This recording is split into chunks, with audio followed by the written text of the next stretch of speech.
প্রিয় দেশবাসী, আসসালামু আলাইকুম। আমি মুক্তিযোদ্ধা প্রফেসর পান্না বলছি আমেরিকা থেকে। আমার আজকের ভিডিও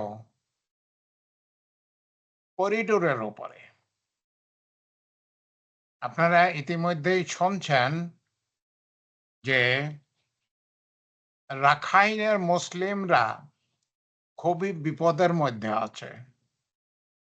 শীঘ্রই সেখানে দুর্ভিক্ষ শুরু হবে, যার জন্য জাতিসংঘ বাংলাদেশের কক্সবাজার এলাকা দিয়ে একটা ছোট্ট রাস্তা নিতে চায়, যাতে দুর্ভিক্ষ সামলানোর জন্য মুসলিমদের খাবার এবং ঔষধ পৌঁছানো যায়।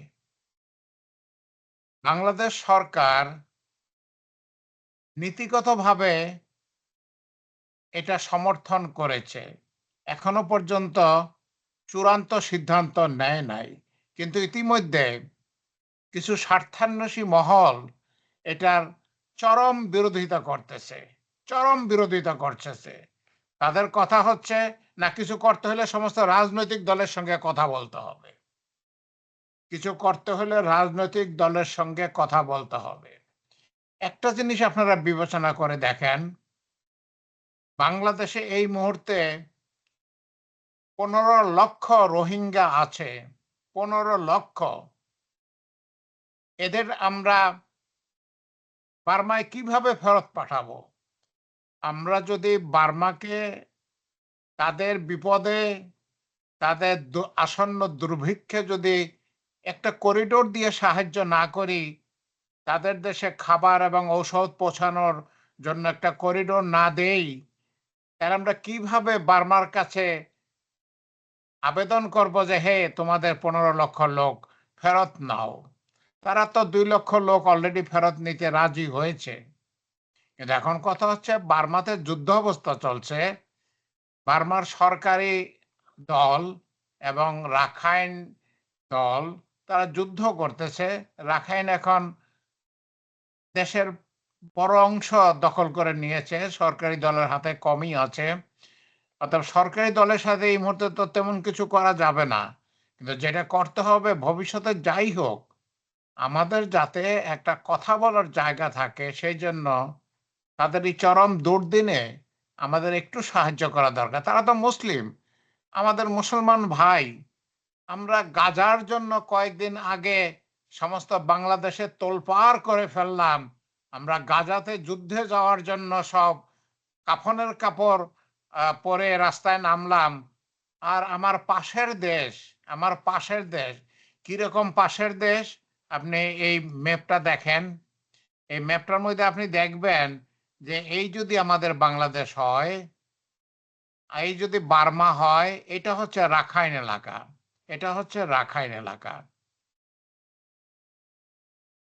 আমাদের এই একদম সাথে লাগানো দেশ, মুসলিম এলাকা, তাদের দুর্ভিক্ষ আসতেছে এবং জাতিসংঘ তাদের জন্য খাবার এবং ওষুধপত্র সেখানে পাঠাবে। একটা রাস্তা দরকার, কারণ ওখানে কোনো রাস্তা নাই। সেই জন্য তারা বাংলাদেশ সরকারের কাছে অনুরোধ করেছে যে একটা করিডোর দিতে, একটা রাস্তা দিতে, যেন সেই রোহিঙ্গাদের কাছে, সেই রাখাইনদের, দুর্ভিক্ষ পীড়িত রাখাইনদের কাছে খাবার পাঠানো যায়, ওষুধ পাঠানো যায়। আমরা যদি এটা না করি তাহলে কি হবে? সেখানে যদি দুর্ভিক্ষ হয়, জাতিসংঘ যদি খাবার পাঠাতে না পারে, তাহলে এখন আমাদের এখানে 15 লক্ষ রোহিঙ্গা আছে, আরো 10 লক্ষ রোহিঙ্গা তো আসবে। আর সমস্ত বোঝা আমাদেরকে বইতে হবে। আর যেই 15 লক্ষ রোহিঙ্গা এখন অলরেডি আছে, বাকি জনম আমাদেরকে এদের বোঝা বইতে হবে। আমরা কি সেটা বইতে চাই? আমরা কেন বইবো? ওদের তো নিজের দেশ আছে। যেহেতু তাদের উপর অত্যাচার চলতেছিল, সব দেশেই তো মুসলমানদের উপর অত্যাচার হয়। ভারতে মুসলমানদের উপর অত্যাচার হচ্ছে, গাজায় মুসলমানদের উপর অত্যাচার হচ্ছে, রাখাইনেও মুসলমানদের উপর অত্যাচার হয়েছে। তারা 15 লক্ষ বাংলাদেশে পালায়ে আসছে। এখন যদি তাদের দেশে দুর্ভিক্ষ হয়, আর যদি জাতিসংঘ খাবার পৌঁছাইতে না পারে, ওষুধ পৌঁছাইতে না পারে, তাহলে কি করবে? ওরা তো কাফনের কাপড় গায়ে লাগিয়ে চলে আসবে বাংলাদেশে। বাংলাদেশ কি তখন বন্ধ করতে পারবে? বাংলাদেশ তো তখন যদি বন্ধ করে, তখন মুসলিমরা বলবে, এ আমাদের মুসলমান ভাই না খেয়ে মরে যাচ্ছে, আসতে দাও, আসতে দাও। কি হবে তাতে? আরো ১০ লক্ষ রাখাইন যদি, আরো ১০ লক্ষ রোহিঙ্গা যদি বাংলাদেশে আসে, মোট ২৫ লক্ষ রোহিঙ্গা হবে। বাংলাদেশে তো এই সমস্ত দায়িত্ব নিতে হবে। এখন তো ১৫ লক্ষের খাবার জাতিসংঘ দিচ্ছে, আমেরিকা দিচ্ছে। তখন তো তারাও দেবে না। বলবে যে, আমরা তোমাদের কাছে সাহায্য চাইছিলাম, একটা করিডোর, একটা রাস্তা চাইছিলাম তাদের কাছে খাবার পৌঁছানোর জন্য, ওষুধ পাঠানোর জন্য। তোমরা তো সেটা দাও নাই। তখন তো আমেরিকাও আর ওদের সাহায্য দেবে না। জাতিসংঘও সাহায্য দিবে না। তাহলে সমস্ত রোহিঙ্গাদের দায়িত্ব আমাদের বহন করতে হবে। শুনুন বাংলাদেশের ভাই ও বোনেরা, বাংলাদেশের রাজনৈতিক দলগুলো এরা শুধু নিজেদের স্বার্থ বোঝে। এরা শুধু নিজেদের স্বার্থ বোঝে। এখন তারা চাচ্ছে যে তাদের একটা মাতব্বরি দেখানোর জন্য তাদের সঙ্গে কথা বলতে হবে, তাদের সঙ্গে মিটিং করতে হবে। অতি সাধারণ সব ব্যাপারেই তো তারা কিছুই মানে নাই। অতি সাধারণ অনেকগুলো ব্যাপারে তো বিরোধী দলগুলো কিছুই মানে নাই। আপনারা কি মনে করেন যে বাংলাদেশ সরকার, ইউনূস সরকার যদি ওই বিএনপির সাথে মিটিং এ বসে, বিএনপি মানবে? মানবে না। আর তখন তারা বলবে, আমরা তো অফিসিয়ালি বলছি না আমরা মানি না। আর তারপরেও আমাদের কথা ছাড়াই করিডোর দিছে। করিডোর দিতে হবে। করিডোর দিতে হবে এইজন্য যে এটা তো পার্মানেন্ট কোনো জিনিস না। তাদেরকে বিপদের দিনে খাবার পৌঁছানোর জন্য, ঔষধ পৌঁছানোর জন্য একটা রাস্তা দেওয়া, এটা তো পার্মানেন্ট কিছু না।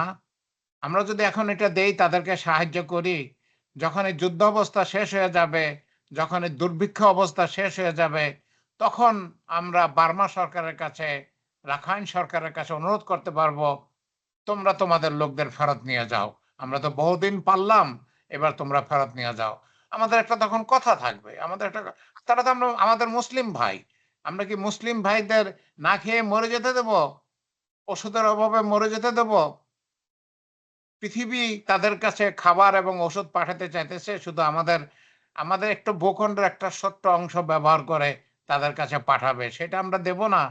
আমাদের মুসলিম ভাইয়েরা না খেয়ে মরবে? বিনা চিকিৎসায় মরবে? সেটা তো আমরা চাই না। বাংলাদেশের ভাই ও বোনেরা, আপনারা সোচ্চার হন। আপনারা দাবি তুলুন। আপনারা ইউনূস সরকারের কাছে দাবি করুন যে আমাদের মুসলিম ভাইদের, আমাদের মুসলিম রোহিঙ্গা ভাইদের বিপদ আসতেছে, বিপদ হচ্ছে। তাদেরকে খাবার এবং ওষুধ পাঠানোর জন্য একটা করিডোর দেওয়া হোক। বিএনপি যেই আন্দোলন করতেছে, আন্দোলন শুরু করেছে, অন্যান্য রাজনৈতিক দল যে আন্দোলন শুরু করেছে, দেওয়া যাবে না, রাজনৈতিক দলের সাথে কথা বলতে হবে। আপনারা দাবি তুলুন। আপনারাই তো আপনারাই তো সরকার। জনগণই তো সরকার। জনগণ যদি চায়, তাই ইউনূস সরকার সেটা মেনে নেবেন এবং ইউনূস সরকার করিডোর দিবেন এবং আমাদের মুসলিম ভাইয়েরা খাবার পাবে, ওষুধ পাবে। আল্লাহ আমাদের উপরে খুশি থাকবেন। দেখুন আপনারা এটা নিয়ে চিন্তা করুন। আপনারা ওই স্বার্থান্বেষী স্বার্থান্বেষী মহলের কথায় কথায় আপনারা ডিরেইলড হবেন না। আপনারা রাস্তাচ্যুত হবেন না। আমাদের সত্যিকার অর্থে মুসলিম হিসেবে তো একটা দায়িত্ব আছে। রোহিঙ্গারা মুসলিম, তাদের বিপদে আমরা সাহায্য করব। এটাই তো সবাই আশা করে। আমরা কয়েকদিন আগে মার্চ ফর গাজা করলাম। আর এখন আমাদের পাশের দেশ রোহিঙ্গা, তারা না খেয়ে মরে যাবে, চিকিৎসার অভাবে মরে যাবে। জাতিসংঘ আমাদের ভূমির, আমাদের জমির উপর দিয়ে একটু রাস্তা নিয়ে তাদেরকে খাবার পৌঁছাতে চাইতেছে, ওষুধ পৌঁছাতে চাইতেছে।